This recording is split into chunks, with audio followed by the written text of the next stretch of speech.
Assalamualaikum warahmatullahi wabarakatuh. Alhamdulillahirabbil alamin. Segala puji bagi Allah Subhanahu wa taala yang telah memberikan kita nikmat iman, Islam, dan kesehatan.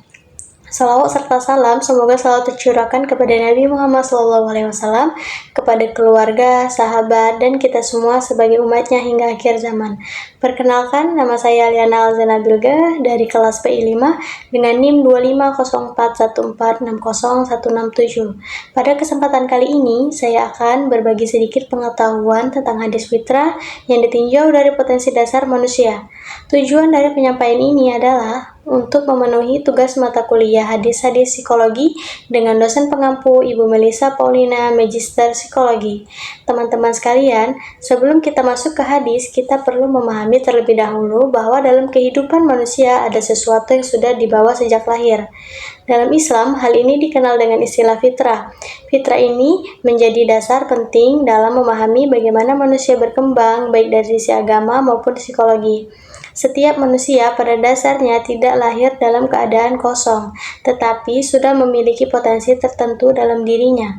Potensi inilah yang nantinya akan berkembang tergantung dari lingkungan, pendidikan, dan pengalaman hidupnya.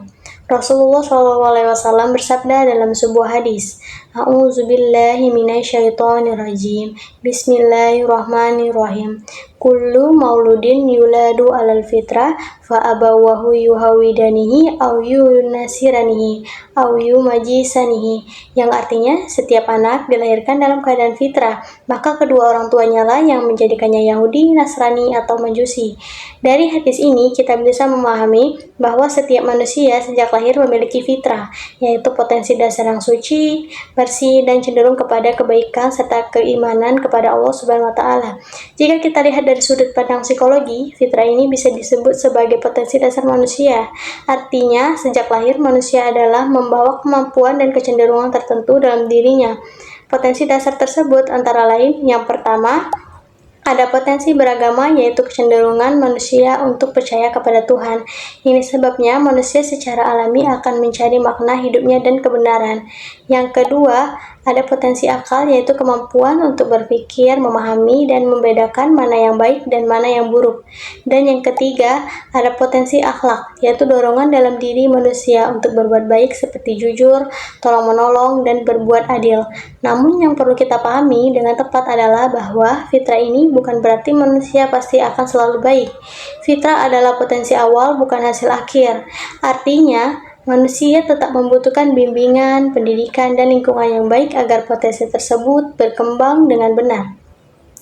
Seperti yang dijelaskan dalam hadis tadi, orang tua dan lingkungan sangat berpengaruh. Misalnya, seorang anak kecil pada dasarnya jujur, tetapi jika ia sering melihat kebohongan, maka kelamaan ia bisa ikut berbohong. Ini menunjukkan bahwa fitrah bisa berubah jika tidak dijaga. Oleh karena itu, penting bagi kita untuk menjaga lingkungan, pergaulan, terus belajar, dan menuntut ilmu. Mendekatkan diri kepada Allah agar potensi dasar yang sudah baik ini tetap berkembang ke arah yang benar.